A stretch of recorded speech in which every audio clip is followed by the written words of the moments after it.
সে অন্য আমার ডিভোর্স। আপনি যে দেখলাম আমি গান শুনতেছি, ওই গানটা কি গান ওটা একটু আমাদের শোনায় দেন। আমার বউ ডিভোর্স দিয়ে চলে গেছে।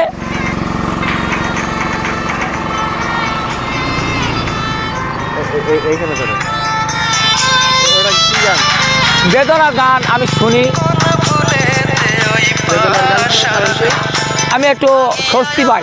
বেদনার গান শুনে স্বস্তি পান। কারণ যত বেদনা হলো আমার এই দুনিয়ায় মাঝে মানে 500 বউ হোক, তারপরেও এই সাকিরের উপরে কেউ যেতে পারবে না, কারণ আমার সিদ্ধান্ত যা করিছে কোনো নারী এরকম করবে না। আর কাঠুরি বউ যাবে ভেসতে, তিনি আমার জন্য বহুত কিছু করেছে। আমার 3 দিন বেরোলি মাতার বের আউটি যায়, আমার সেগুলো বাঁধে একটু। আমার শ্বশুর এসে বললো, মা আমি খুব ভুল করছি। আমার স্বামী তার উদ্যমেই আমার তুমি শ্রেষ্ঠ নামাজ কালাম এবং কোরআন শরীফ খতম করে। আপনার কয়টা বউ? আমার 2টা বউ, কিন্তু ছোটো বউ একটা আছে, কিন্তু এই বড় বড় কথা বলি ও মেনে নেয় না। সে আমি বলিস বলে চলে গেছে রাগ করি।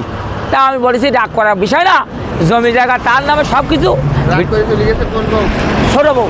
ছোট বউ রাগ করে চলে গেছে, জমি দেননি তাই? জমি না, যে এই বড় বড় কথা তুমি বলবা না, ওদের বেইমানি করেছে।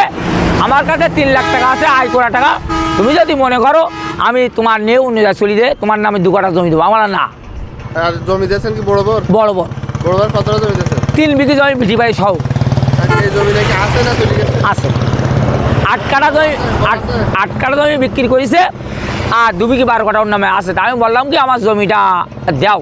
ও বলে না, আমি জীবনের বিনিময়ে তোমার জমি নিছি, এই জমির হক তোমার মেয়েদের, তোমার নামে আমি জমি দেবো না। আমি দ্বিতীয় একটা বিয়ে করেছি, এই বউ যদি বেচাকেটা হয় তাহলে এই বউরা থাকবে, বেচারা কোনে থাকবে? হাসরের ময়দানে আবার জবাব দিয়ে করা লাগবে। নবী সাল্লাল্লাহু আলাইহি সাল্লাম বিয়ে করেছেন, সব একই নজরে দেখেছেন, 2 রকম করাও যাবে না। বিয়ে তুমি দুনিয়া করো, সমস্যা নেই।